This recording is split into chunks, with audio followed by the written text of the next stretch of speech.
Hi, Lord Primary. Hello, Gendra. Hello, Kay. And hello, Devon. So, let's continue our DIY face mask project. Here, I already prepared some thread and then a needle and scissor, and also my face mask. And then now let's thread the needle and make a knot onto the end of our thread. Now I'm ready to sew.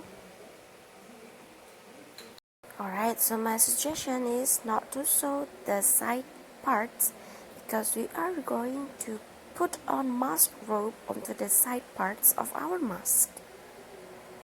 Alright, now let's just sew the top part and the bottom part of our face mask.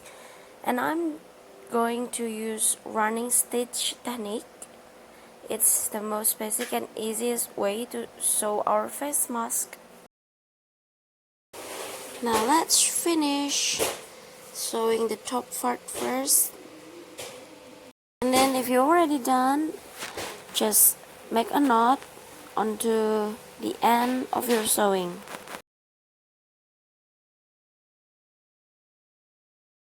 Alright, so I already done with the top part of my face mask. Now I'm going to sew the bottom part of my face mask.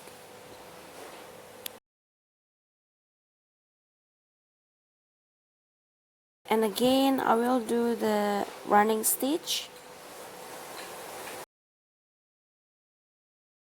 Now, after we're done with the top part of the mask and the bottom part of the mask, let's stitch the side parts of our mask, but very carefully, and make sure that you left some space for the face mask rope. Good luck on sewing all the 4 sides of our face mask, friends. And here is the finished look of my sewed face mask. I already sewed 4 sides. Alright, so that's it for today. Thank you, friends. See you soon. Bye.